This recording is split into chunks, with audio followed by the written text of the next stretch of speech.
This is Flick, This is Rudy. and welcome to Left of the Dial, episode 13. Tonight we're going to continue talking about the 2010s, along with some new stuff. Yeah, all right. This one you may well know, you may not know it, and if you don't know it, I really don't know where you've been. You forgot?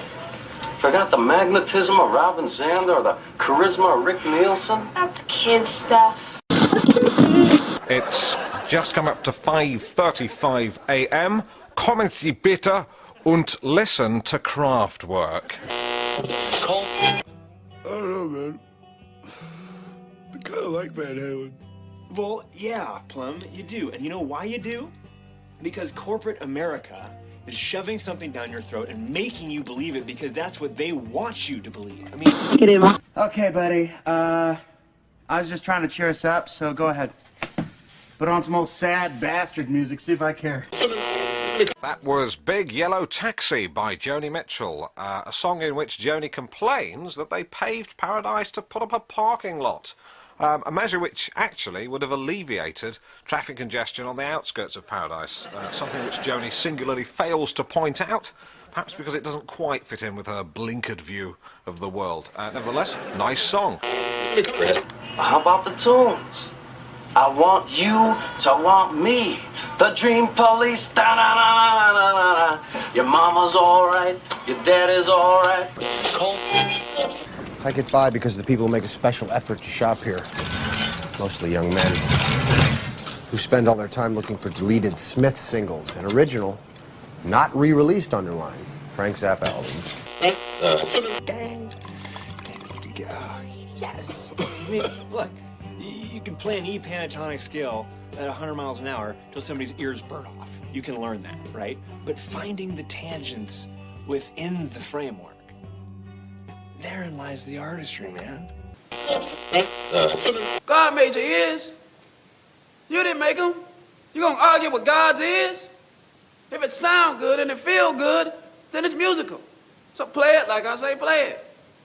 From the top. That was Sweating Lunatic Iggy Pop, part of our Tuesday night punk pack, which is climaxing at midnight with Madness. This is Norfolk Nights with Alan Partridge, and we're in the middle of Super Talk. Super Talk! So we're going to do a best of odds and sods for the decade here in just a minute, but this has actually been an interesting week for music. We've both had a chance to spend some time with the new Beck album, and Beck has been in the news. And then for me, by far the most important musical event of the week is the Prince 1999 Super Deluxe reissue.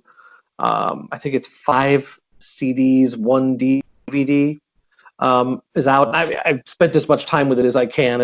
It's amazing. So want to talk a little bit of Prince. We want to talk a little about Beck.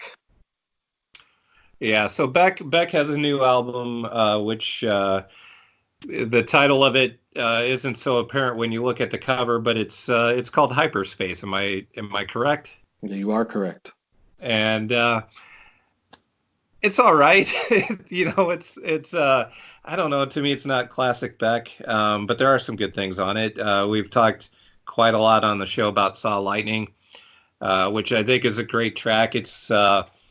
It really kind of gives you multiple elements of Beck, like we were talking last week, I think off the show about Beck can be different characters.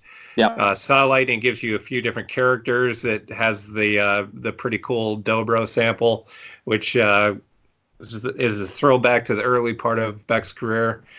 And and it's Beck spitting some hot rhymes, spitting some fire, right? And a very strong track. The rest of the album, to me, there's quite a bit about it that doesn't distinguish itself. I think it ends strong though. The last 2 songs on it, which I wish I knew off the top of my head. Do you have them? Star and Everlasting Nothing. Yeah, both of those tracks are pretty good as well, and it does leave the album ends with some momentum. But there's a lot of in between time there that sort of feels rings a little bit hollow for me. Yeah. He's in a. I think this record pairs a little with Colors. I think it's kind of a restatement of similar stuff. I like Pharrell, so the fact that he's on this in a couple spots is great. I've never heard a Pharrell song I didn't like. Saw Lightning is pretty tough. I think that one's built to last as far as his catalog goes. The rest of it, I don't know exactly what the point he's trying to make is at this point. Like, I'm not sure. Usually his albums are like reverential towards something. You can always hear his record collection in his albums. And these last two are they're like the first time where it's like, I don't have any records like that. Yeah. Like I don't have the reverence for what he's doing here that apparently he does. And I don't even really know to pinpoint what it is. Like, yeah, you probably could just take two tracks from the last two albums. I would take Saw Lightning, like it's the single. It's the first single out from each of them. You could take Saw Lightning from this one. You could take Dreams from Colors. I really don't know that you need, the rest of it isn't very essential to me. But not bad either. It's, I don't think Beck, Beck isn't manufacturing crap or anything like that. But you could take those non-album singles from a couple years back, 5 years ago, Gimme, Defriended, and I Won't Be Long. Throw in a couple of the other, I don't know, Time Bomb even, or whatever. You could take, I don't know, you could have made one pretty great collection of shit, but you know what I mean? Like, I don't know, there's what are you going to go back and listen to twice? Is sort of the way I would just come back. Is like Saw Lightning, definitely. That'll get a lot of mileage out of it. But what else is like required or appointment listing on the album for you? Just the last two? Yeah, well, I don't even know if I'll call them appointment listening, but good. Definitely, ones that if I'm compiling songs from these albums, I'm going to include those. But yeah, I mean, really, it's just the way that they compare to other titles in the Beck catalog. There's always more of that essential stuff, that classic stuff, than there has been on the last two albums. But strong, definitely two very strong singles that hold up with about anything that he's done. Yeah. Uneventful Days and Hyperlife are okay. Dark Places and Everlasting Nothing have also been put out as singles, which is, I guess, a little ambitious, saying this is an album that produced 4 singles, but what are you going to do? Sorry, go ahead. Oh, well, I was just going to say, like, really, the stuff that I'm saying is non-essential and non-classic, it's not really bad either. It's just sort of this middle ground sort of stuff. But yeah, not something that's going to make you keep on coming back to it. Yeah, you know what, Beck, I used to think Beck would have one of the best, like, collaborations, B-sides, extras, compilations, if he would get about it. But I actually think Pharrell's would be significantly better. Like, Pharrell's one of the very few people who've got more, like, just loose stuff out there of high quality, soundtrack stuff, donated songs here and there, stuff like Saw Lightning. Put Saw Lightning on a mix of Pharrell stuff. It's interesting. It's definitely interesting. Because it's him, you know what I mean? It's that very minimal, heavy rhythm, but with minimal arrangement. And just simple pocket, repeat it. That fits in his catalog too. It's a pretty interesting record. Yeah. I mean, that's a great track. I can't say enough good things about that. Like it, if nothing else, you come away, this year with a very strong backtrack that I'm not going to say top 10, whatever. I don't know. I don't really know where it fits all together. I haven't thought about that, but definitely a super strong track. So this is the holiday season for me. I think maybe we should do a winter playlist too. Not just Christmas stuff, but a winter one sometime. Well, we can definitely winter and driving go together, and driving and music go together. So all of I'm going to put the Beck stuff back in the queue and try to listen to it on a few long drives and just see how it feels. But right now I don't have like any organic reason to just to go back for appointment listening. Yeah. By the way, winter's still a few days off. So I mean, we could do the winter list in January. True. And probably be more time appropriate. Very true. Appropriate. Very true. So my big music, my basically what's dominated my ears since Friday is the 1999 Super Deluxe reissue.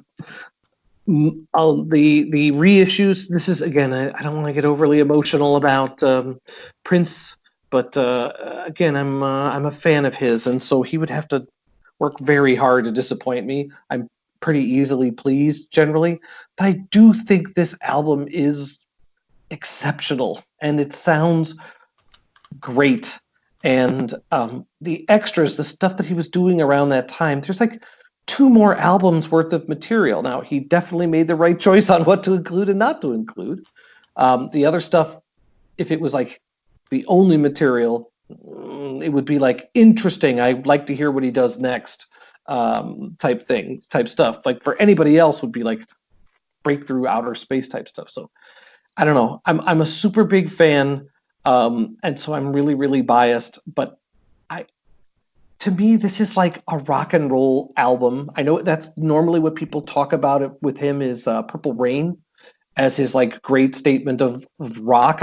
Around the World in a Day was pretty psychedelic rock, but this album has like a little bit more rock in it than I think I remembered.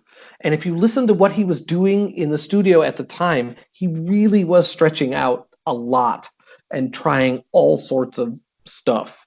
I think some of it's just I literally believe he just was working his way through the radio dial, and whatever he would hear, I think he wanted to see if he could do a version of it that would be, could he make it his? Because he was like at the peak of his powers really during this period. So since you mentioned expanding his studio vocabulary, not really your words, but what you're getting at. Yep. Do you happen to know like at what point he did get his own studio? At what point in his career? He had. So that's what he's had home studios before Paisley Park. I just finished listening to an audio biography of his, and there was the Purple House that had that he did a lot of, like, I think Dirty Mind was done in, but then he got a house in Chanhassen, which was a studio for a while for him too. So I think a lot of that stuff was recorded in home studios of his, but not all of it, obviously. Mm. But again, I've always loved Prince. The records that when they release them, they're called like dance mixes. They're actually just the unedited versions of the song. So like Little Red Corvette, as everybody knows it, is a great pop record. But side by side, if you listen to what's called it has a name here, the special dance mix of Little Red Corvette is 8 minutes and 31 seconds. That's not them taking the backing track and just doubling it in length or doing some like 10 different drum builds, like the usual 80s dance version. It's a total 8.5 minute song, and it's even better than the version everybody usually knows. There's like a guitar part in it that I never would have heard unless I heard the way it comes out in that mix. Like it adds such dimension to it. So anyway, I'm sorry, I'm a fanboy. I miss Prince.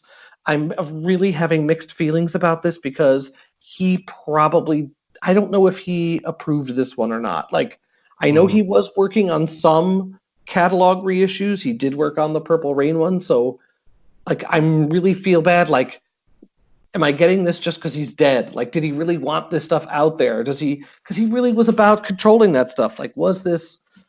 Am I listening? Am I doing something bad by listening to it? I know that seems like being overly emotional about Prince, but I don't know. He was great. He was and this just brings back all that feeling that I have for him about how great he really was. I don't think you have to be a Homer or an overboard Prince fan to listen to this album. I don't hear you talking about Prince as often as I do. How do you feel about 1999 in the oeuvre? I don't know if it's possible to talk about Prince as much. That's probably true. That's probably. Well, okay, so like this actually is a pretty big album for me as well, because this is the first Prince stuff I ever heard in my life. Little Red Corvette is the first Prince song I ever heard. And yeah, this is something that I have not actually heard yet.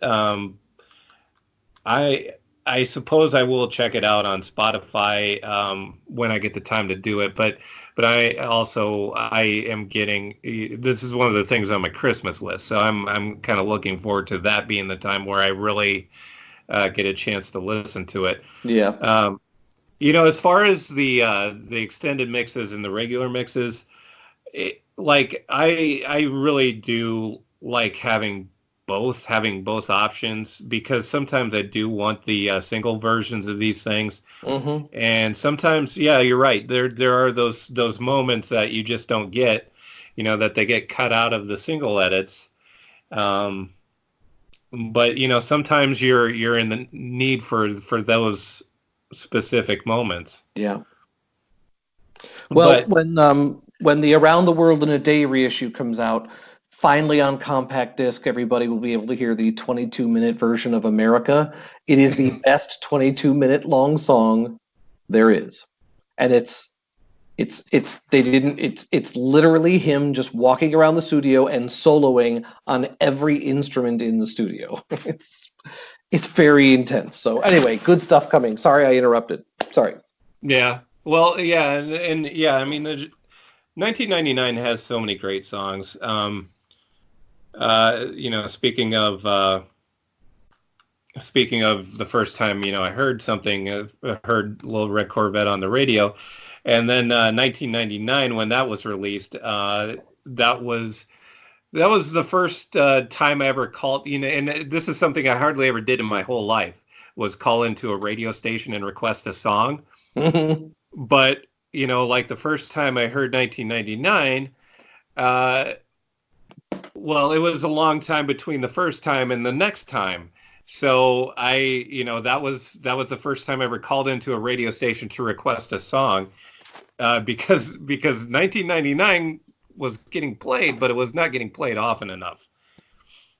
Wow, that's a great story. Yeah. And then, Delirious is another great single from this album. Yeah, I mean, like, just 3 of his best all-time singles. Yeah, he was peak of his powers there, and that's a really great story, because you got to admit, nothing in the world sounded like that, like Prince when this came out. You know what I mean? Mm-hmm. Like, that's, as the Beastie Boys said, staring at the radio, staying up all night. Just listening to that and I remember getting that same feeling when Doves Cry came out. Just, it's the strangest record. Go back and listen to When Doves Cry. It's very strange. And like, just that first time you hear those things, it's like it's almost impossible to figure them out. It's like literally you have to like spend time with them to understand the scope of them, because they're so from outer space the first time you hear them. God, nothing really sounded like that. What a great record.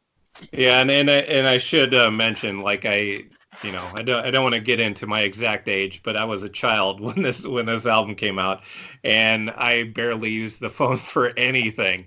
But like, I mean, literally, we're talking about the first times that I used the phone in my life. Like, yeah, I don't even know if I was calling my friends at that age. Right. But I did have to call the radio station to hear 1999. Wow, that is great. All right, well, if you maybe you'll have a little bit of nostalgia. Just give it a listen. Just have it on in the background or something. I don't know if you're doing macrame or something at home. Just have it on in the background. See what you think when it comes. All right, so should we get to our discussion of our bookending of our discussion of the 2010s? Odds and sods. I think, Yeah. and we should talk a little bit about how this was born. Like, we didn't really labor over the criteria, really. I think we both just had some stuff from the last 10 years of music that wasn't going to be covered simply in terms of our ability to just do a countdown. You know what I mean? Like, there were singular events or trends or just individual left field type things that need to be remarked on for us to do our jobs properly. Yeah, just other things, because yeah, I mean, there are plenty of things, plenty of more raves to go around that weren't going to be covered on the 12 best albums, because there are a lot of artists that I think had strong decades without actually making one of the best 12 albums. Right. I also, and maybe this is where we start this, I also have a bit of a mulligan for my list, because I realized over the course of the week that there was an album that I really love, but thought it was in the previous decade, and then realized it actually came out in 2010, and that is Epic by Sharon Van Etten, which probably has to be in my top 12, but I thought it came out in the later part of the last decade. So I'm going to amend my list. I don't know if I can have like a 12A or something to that effect, have a 13th album on my top 12. But Sharon Van Etten's Epic belongs in my top 12 list. I am a very merciful and forgiving judge, and so I am going to permit this to get in there and be what you need it to be. All right, yeah. I am remiss in not being on top of what year that actually came out, so that I could include it when it needed to be included. Yeah. Sir, I agree. The motion is passed. I believe that is now. You could call it a tie for 12, and then we can avoid any unpleasantness. All right. I want to discuss. I did not include any John Coltrane on my best of albums list, in part because there weren't it's all archival material, obviously, and only like one or two or three in some cases, I think, cuts were totally new to everybody's ears. But if you add up these releases over the decade, you probably have an 8-song album of new to everyone's ears, either takes or in some cases whole compositions of his. And it's interesting that Alice Coltrane got so popular in the last couple of years. I'm amazed whenever you read these interviews with these young artists about what they love. They love the one that Alice made with Pharaoh, the saxophone player that was played late with Coltrane. The Journey in Satchidananda, I think it is. That album shows up on a lot of like millennial lists of stuff they love, and just like that period of John Coltrane and Alice Coltrane's work, like I don't think it was as popular or liked or accepted then as it is now. Like it's very interesting to watch how this stuff works. But anyway, not to turn it into a huge Shaggy Dog story, but I think it needs to be said that like even a John Coltrane sort of second tier session is important enough to remark upon that it's music that I think is going to be important in the future and not disposable. A lot of what you and I would talk about would be like pop music, popular music. Some of it is even sort of designed to be disposable, but it's possible to love it for that reason. But that's a separate cultural phenomenon from something more timeless, which I would say John Coltrane stuff is. There's a pretty good chance that it'll be one of the very few names remembered from the 20th century, I think, 1,000 years from now. And I realize that's overstating things, probably being a little bit hyperbolic, but I merely want to say that there's been a lot of interesting archival John Coltrane material when I think the consensus was there wasn't much left. There was almost a full album's worth, and it was classic quartet, and it's pretty great stuff. So that's an odd and sod, probably more odd than sod.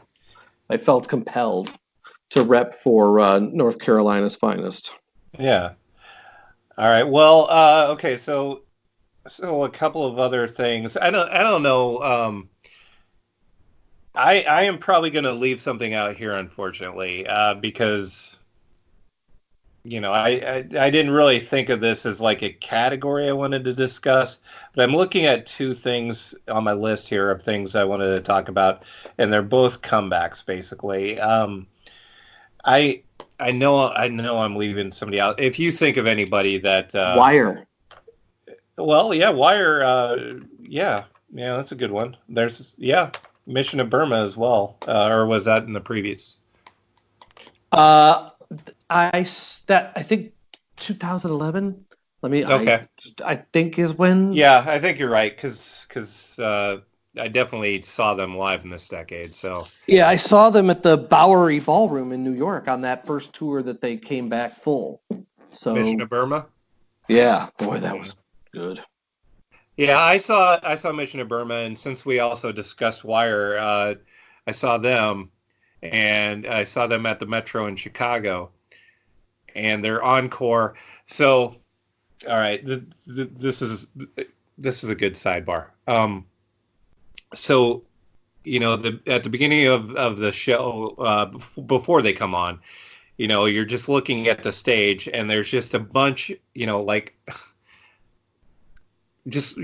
dozens of practice amps on the stage along with the regular amps, and you just wonder what is going on. Although not unlike if you've ever seen My Bloody Valentine, it's kind of it's like that on a smaller scale because we're talking about practice amps.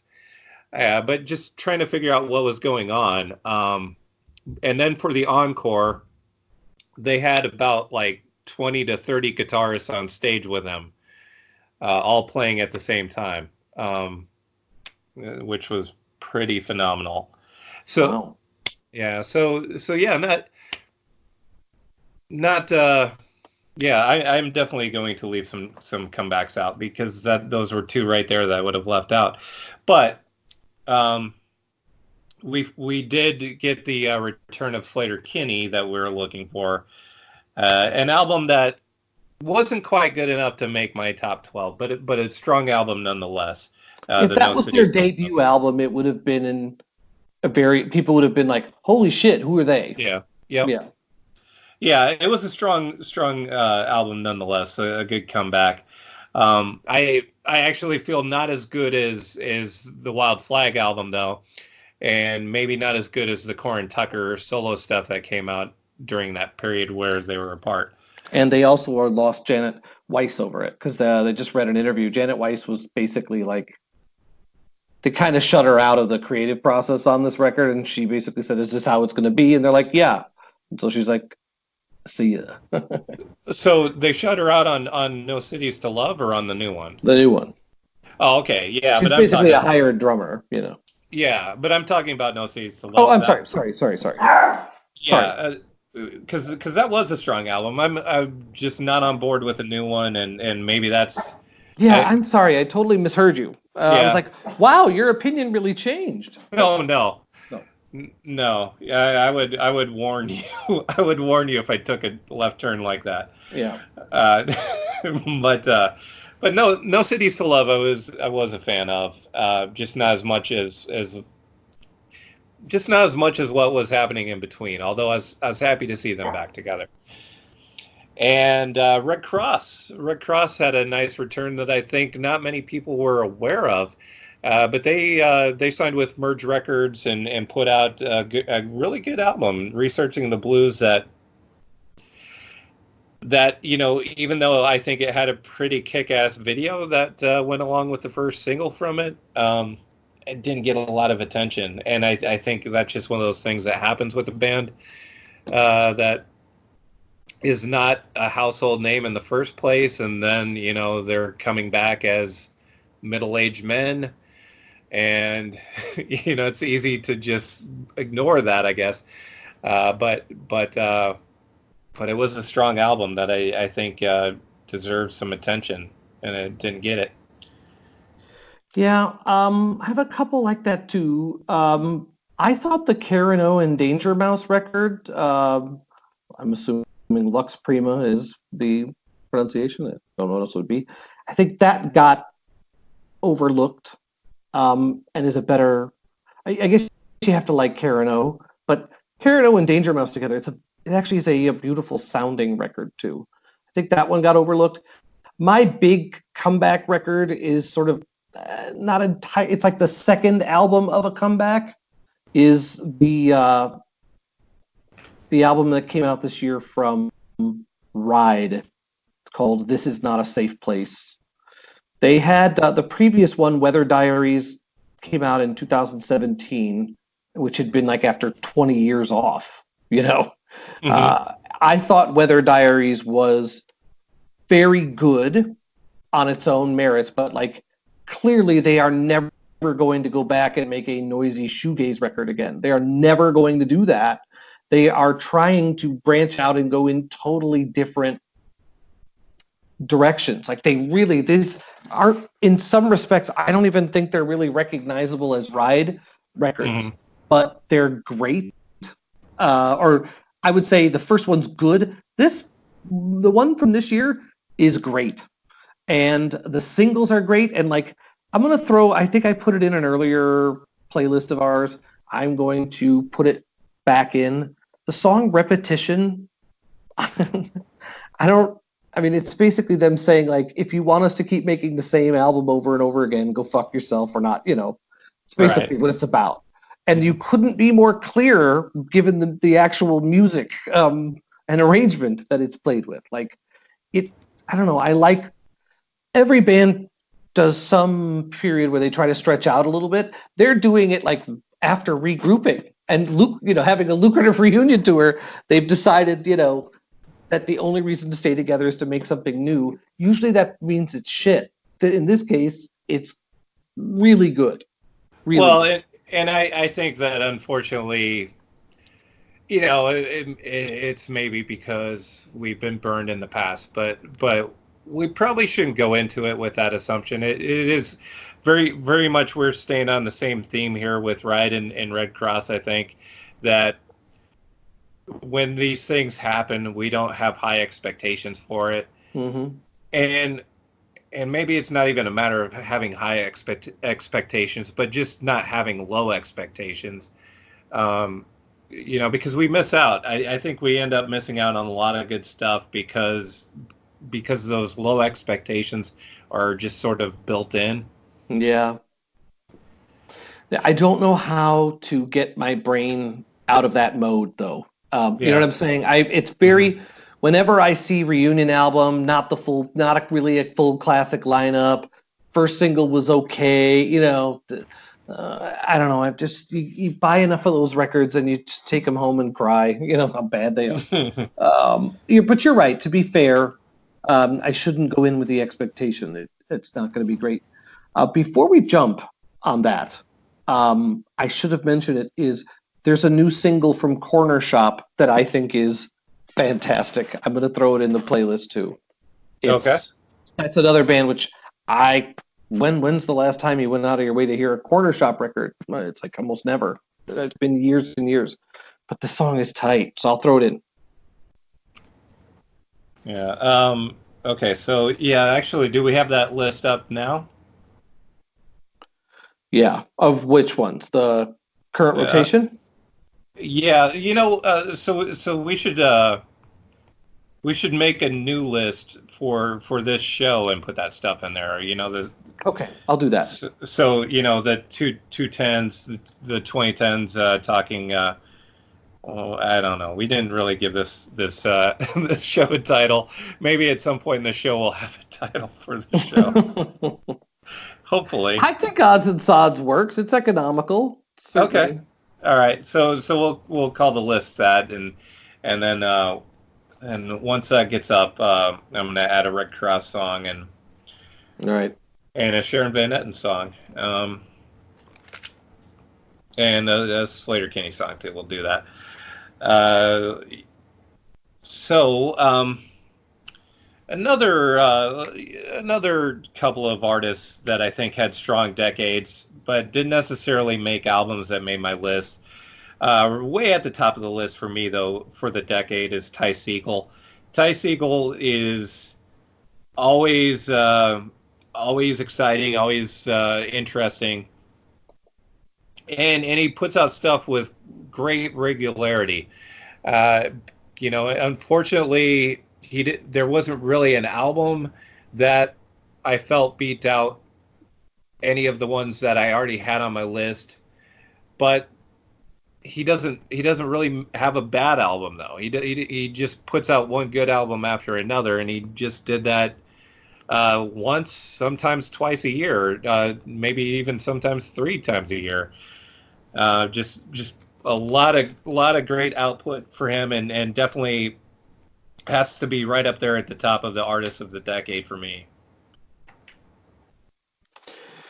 You, sir, I know you're a fan of his, and so I try to lay off, but like his catalog for somebody who is just starting out is an intimidating thing.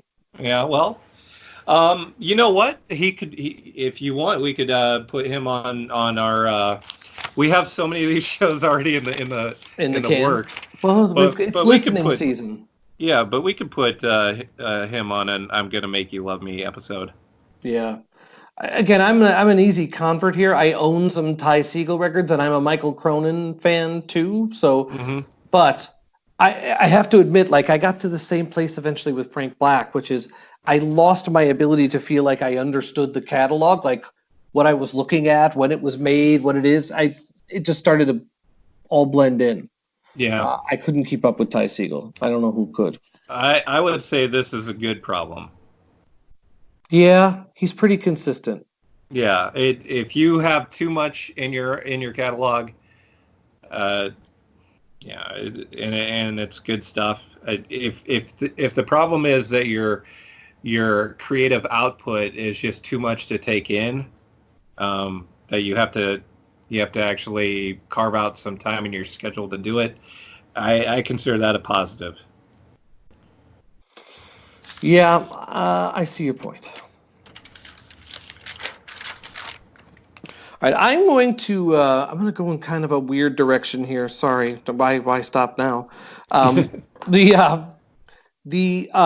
album that I couldn't put in my top 10, but I wanted to talk about and just give a quick shout out. So over Thanksgiving, I got to go back to the Midwest. I got close to you out in Des Moines, but I didn't quite get that far. But I was trying to sit and think about what great music is either about Iowa or comes from Iowa. If I wanted to make an Iowa playlist, it was hard. There aren't a lot of great records I could point to like, oh yeah, that's Iowa, But there was one this decade, at least from my point of view. Erase Errata, who is a band I saw when I lived in San Francisco. Like they were part of that great indie rock revival of the aughts. They were just this great guitar band. I think might have been all female, but I'm not sure if it was always all female or whatever. But I got to see them at a tiny little show at bottom of the hill in San Francisco.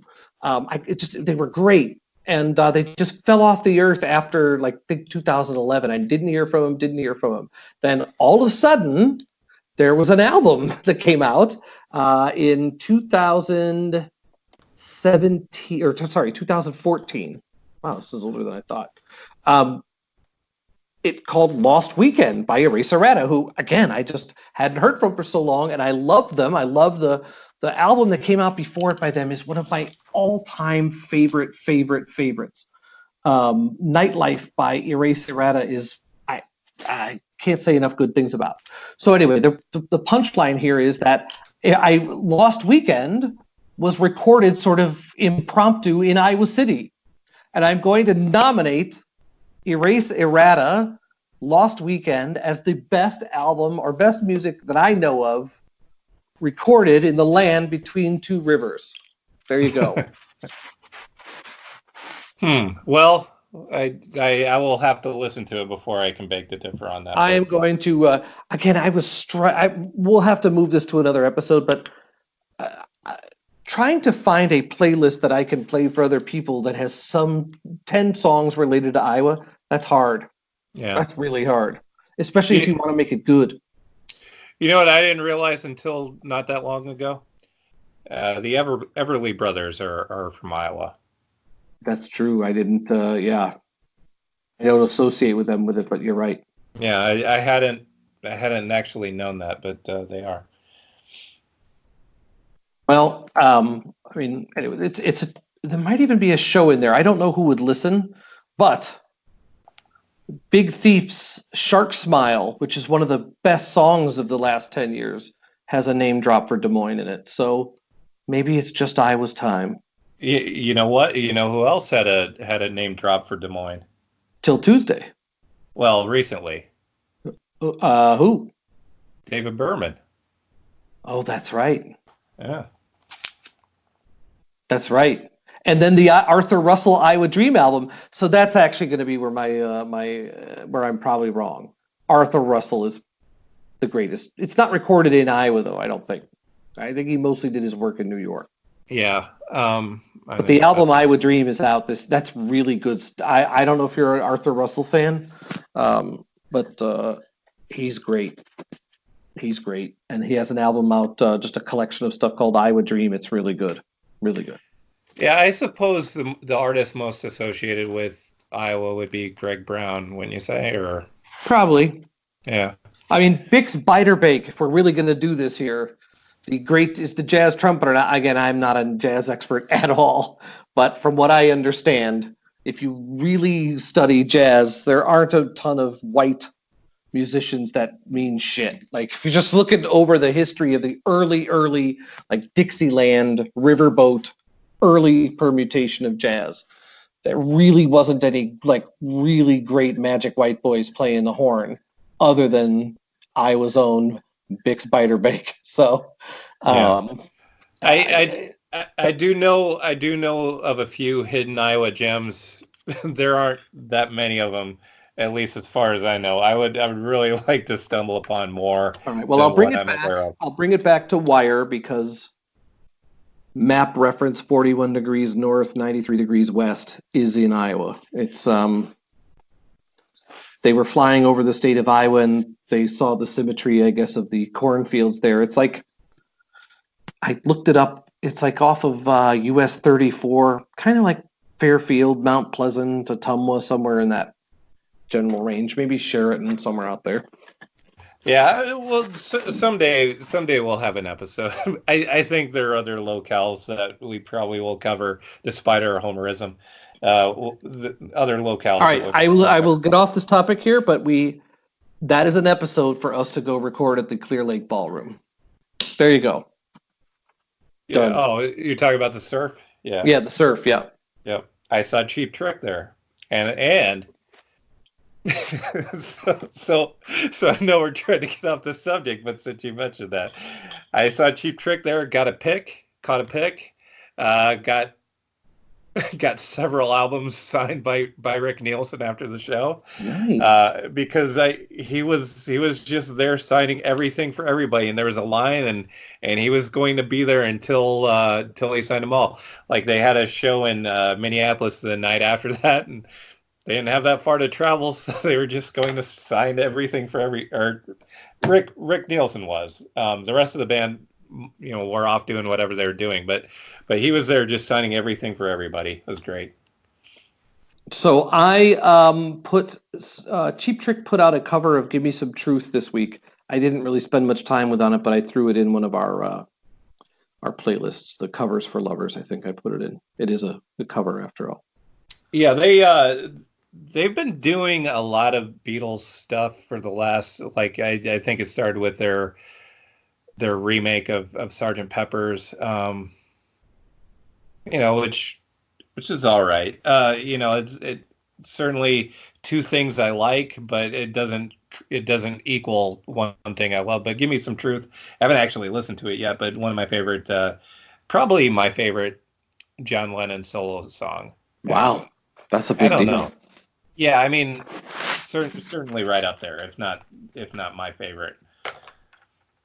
Well, I spend more time in Rockford, Illinois than most people would know. My family lives there, and the biggest Cheap Trick news. I don't know if anybody. I mean, I believe Rick Nielsen bought the land that the old Clock Tower Plaza was on, and he bulldozed it because I think they're going to put a Hard Rock casino there on. And Rick Nielsen is either an investor or he owns the land it's going to sit on or something like that. So they already put Rockford on the map. Oh boy, wait till you see when the Hard Rock gets to Rockford. I mean, how do they not call it Hard Rockford? But we'll see. Well, and when Rick Nielsen had his exhibit at the Burpee Museum in Rockford, yeah, it was called Rickford. I see. All of the things said Rickford around that area. Yeah. Wow. I know his son's band is called Harmony Riley. And if you drive Interstate 90 between Elgin and Rockford, just before Belvedere is Harmony Riley Road. So there's just a scene there around around either Rick Nielsen or his kids. It's a very strange town. Yeah, if you don't consider Cheap Trick to be a Chicago band, then they probably are the sum total of the Rockford rock scene. I would imagine. It is true. There are some battle rappers from Rockford who've made it. And there might be some underground music out of Rockford. I mean, Rockford don't play. There's plenty going on there that ain't Cheap Trick, Yeah, well, you got the Ice Hogs. That's true. Ice Hog's one of my favorite minor league team names there is, and what do you know? It's a ripping good time. Yeah, I went to a Ice Hogs game a few years ago. Good times. And have seen them play on the road a couple times as well. I went to a Blackhawks LA Kings game in Los Angeles, and this was at a time. I mean, even when the Kings were winning, nobody went. So me and my nephew got literally right on the ice, literally at the glass. We were wearing our Ice Hogs hat, and one of the former Ice Hogs, who was a current Blackhawk, I can't remember who it was, flipped us a puck in admiration of our Ice Hogs hat. I'm so excited to share my brush with Ice Hog fame. and shame on you for getting a puck flipped to you and not remembering who the player was. Yeah, I don't want to pretend that I'm some huge Blackhawks fan because I'm not. But my nephew is. Yeah, but I don't think you have to be a big Blackhawks fan or a hockey fan even to remember the player that flipped a puck to you. I mean, here you are telling the story years later. I know. I know. Do you want? I mean, all right. Well, you know what? I'm going to save this topic for when we do our all sidebars episode because I got a sidebar for that, and I can maybe make one musical tie to it. It's one of the strangest days of my life. It was at that game. The LA Kings at that time came out on the ice to Bronski Beat's Small Town Boy.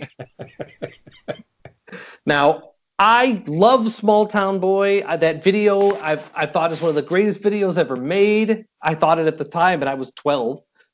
Like that's a very important milestone song. They can choose it for lots and lots of reasons.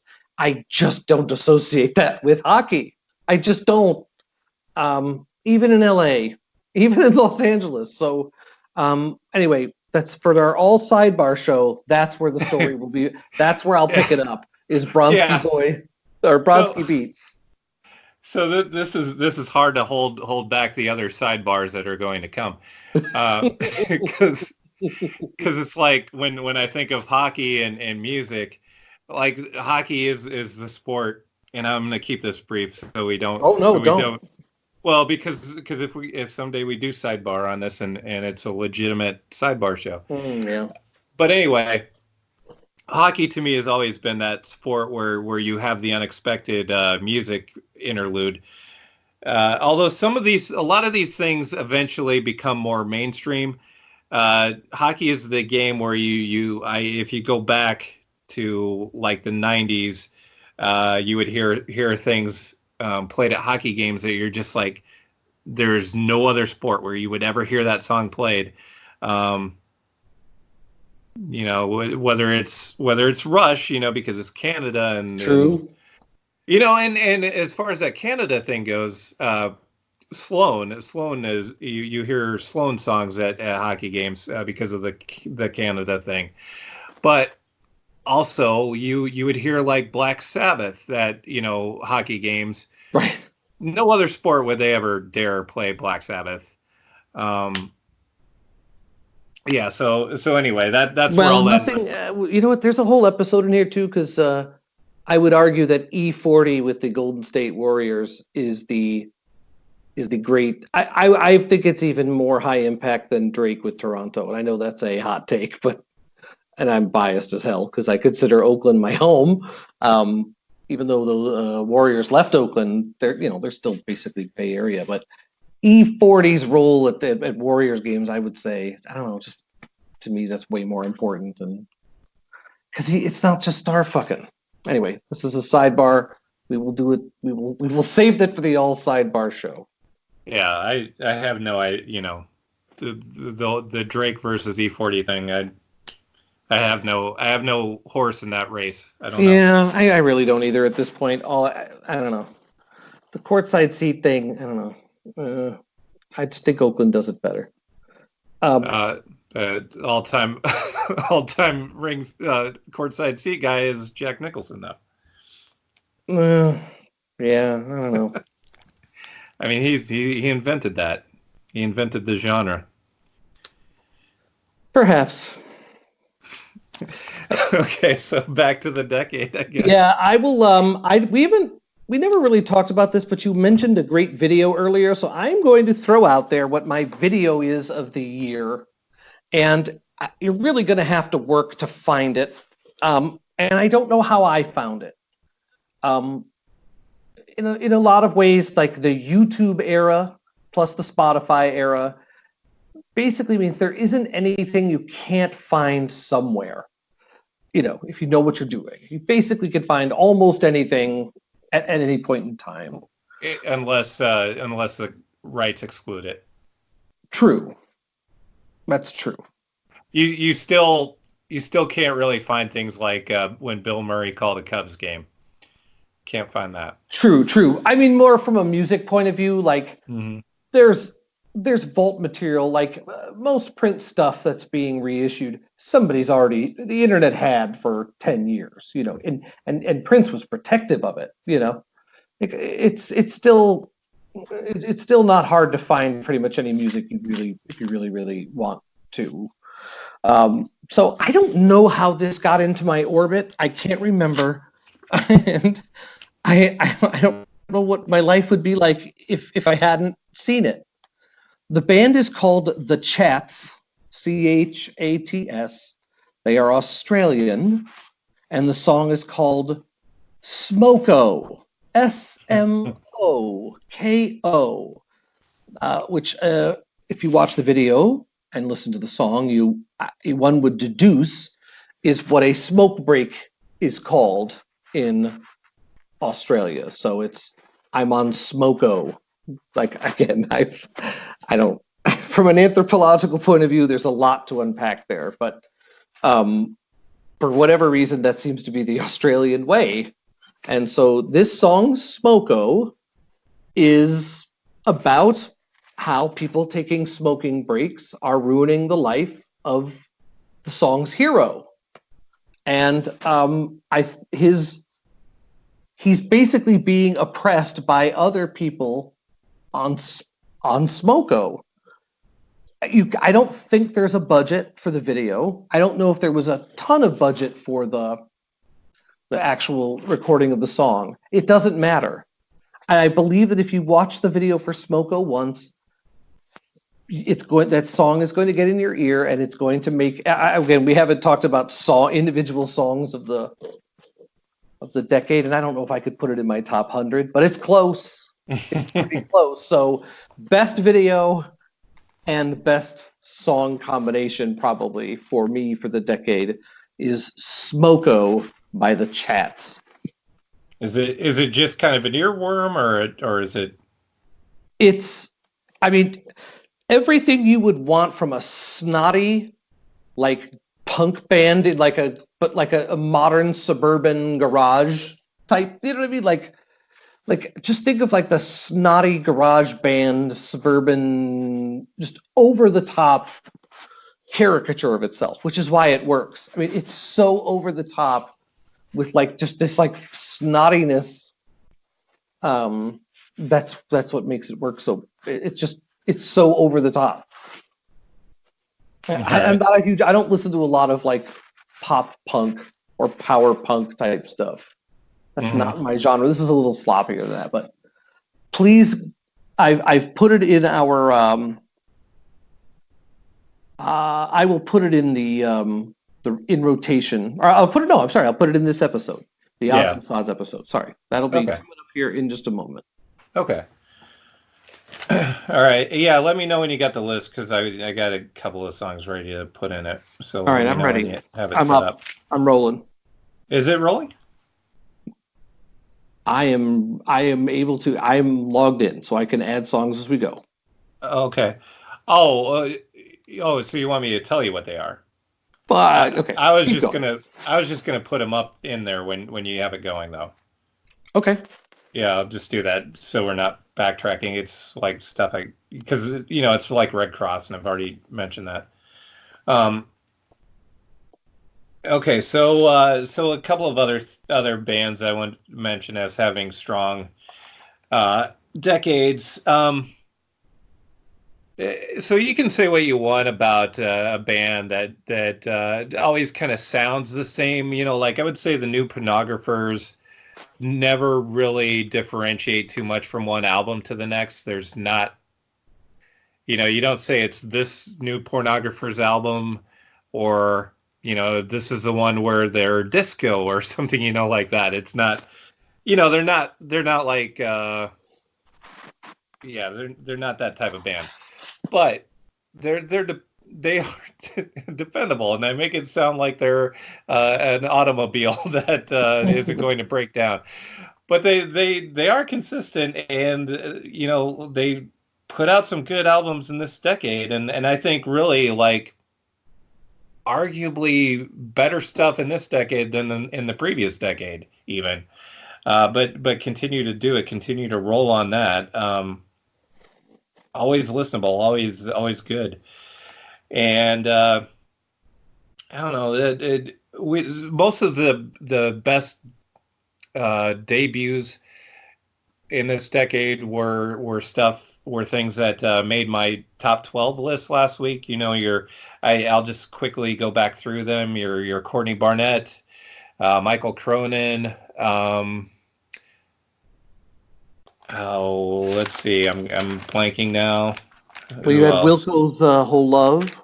Yeah, I'm just talking about the debut. So just the artists that just all of their stuff is in this.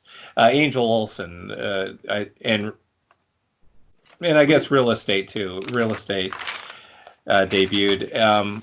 Another good artist in this decade, although I didn't really stay. So Sturgill Simpson had a couple of really good albums to start his career off. I kind of, I didn't really stay with him for the last couple or two or three, but definitely a good start to his career, and we'll see where that goes from here. His cover of In Bloom is, I mean, nothing's going to be better than the original, but it's about as close as you're going to get. What did you think of his cover of The Promise? I'm not embarrassed for him. Like, he's up to it. I don't love it. But again, The Promise is, we're going to eventually, there's no way to avoid an all Springsteen show, I think, the rate we're going. Oh yeah, no, not that Promise. It's the the band from the '80s that I think just had that hit, and I'll put it on our list. I'll put it on Covers for Lovers. I'll get that up there in just a moment. Where do you rate In Bloom? You know what? I am not sure I've heard it. I think I heard it, but it would have been at the time, and now I don't remember it. So now I can't even say for sure if I've heard that one. I certainly was aware that he did it, but I don't remember hearing it.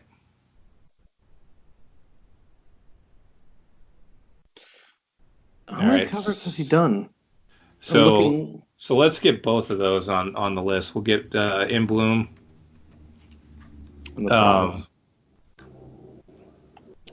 And I'm going to add, we're talking about this off the show, because we need another Ghost in You cover. And I'm going to put the Counting Crows version of Ghost in You on Covers for Lovers 5 from the Clueless soundtrack. What was I even thinking about with Sturgill Simpson? I am going to put a moratorium on Counting Crows songs if you go too deep into the catalog. I don't want to go there right now, but I think you and I we have differing POVs on the Counting Crows. I don't know. I don't think that's necessarily true. To me, it's not an all or nothing sort of thing. You can, we've certainly learned. I want to think that we've matured by doing our banality drafts to the point where we can say, this band may not be my cup of tea, but they occasionally put out a song, or at least part of a song. Maybe it's an intro or whatever. Yeah. That I could be persuaded. I could be persuaded, maybe. Yeah, I'm not trying to convert you into a Counting Crows fan. I think somebody would have to convert me. I do have a Counting Crows sidebar, but we'll save that for the sidebar show. That we will, but I have to get it out that the Hospitals in Winter lyric is one of the cringiest ever. I don't even know what that is. I don't know what that reference is. Okay, good. That's good. Good for you. Or good for us all. I want to... this is similar. The records I want to talk about now, I don't think are new this year, but they were new to me. They were a discovery this year. And of course, because I'm old and doddering, I adopt these things much later than everybody else. I really have, this year's the first year that I really started to wade into the Bandcamp and SoundCloud stuff. A lot of times when I ask my nephew for music recommendations, it's not on Spotify, it's on SoundCloud or what have you. And it's not just like him and his friends. Sometimes it is. Some of his friends are good, but and he's good too, by the way. It's terrible. Anyway, they're very good, but like I'm kind of doing that thing where you just sort of follow the music around the platform and you find stuff. I was able to find a little subgenre of stuff that's utterly, I suppose I'm just banal myself. In a way, it's the most banal thing I can think of, which is they basically take like classic albums of one genre or another, Michael Jackson's Thriller or The Clash or David Bowie, or but then stuff like the Ghostbusters soundtrack, and they re-record it as dub reggae music. So it's not like covers of it. It's literally like a mashup of where they take elements from the real records and they overlay their own live recording of it in like a reggae arrangement. So like there's like a ska version of the Talking Heads and She Was on it. Like it's and there's a ska Billie Jean actually too. I don't know why I enjoy this stuff, like, but they're like a name your own price band. Like you basically can get they're called Black Market. Funny enough, I don't know how to explain my interest in this stuff. Like mashups are usually just like good novelty records, and I love a novelty record as much as anybody else.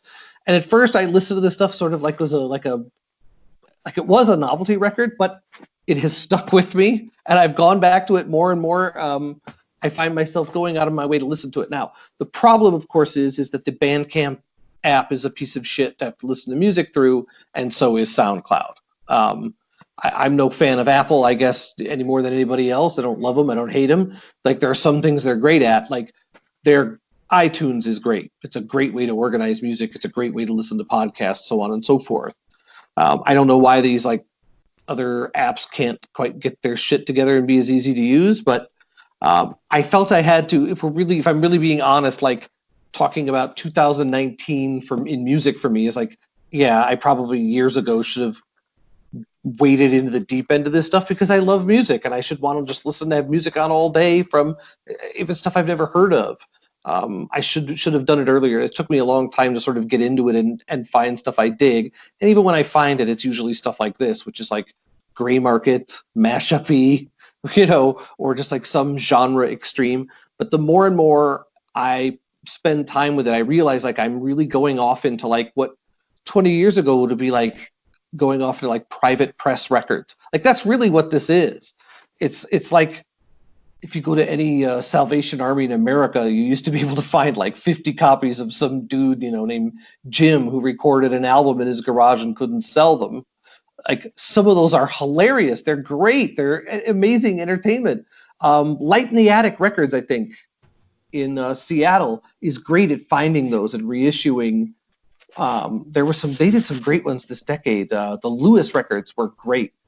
Those are one of my like favorite reissues. I should probably not bogart that and do a separate entry about the great reissues of the decade. But anywho, like I just wanted to give a shout out to the Bandcamp and the SoundCloud stuff because it's really changing what I listen to, and I'm getting off into some really out there stuff that I normally wasn't going to cross paths with.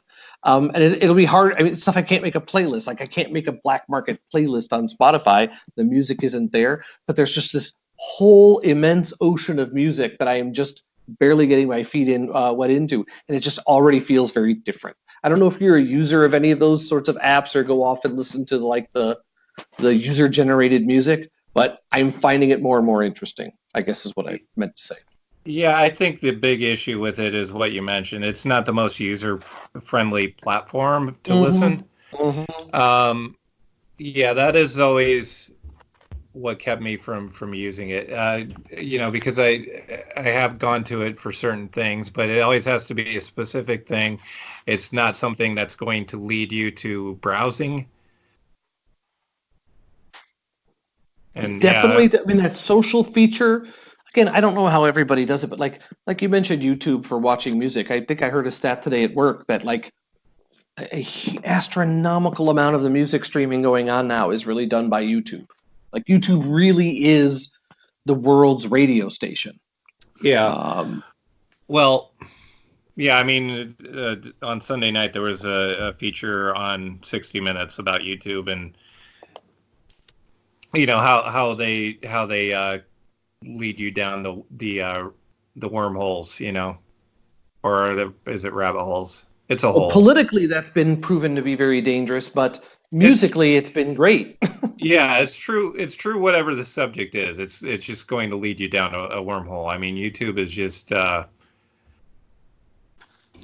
mean, God forbid. Like sometimes I go on YouTube and and it's not just one thing I want to watch. It's like I want to watch this, then I see something else, I want to watch that, and so I'm like going down 5 different rabbit holes. And Lord only knows how much time consumed that is.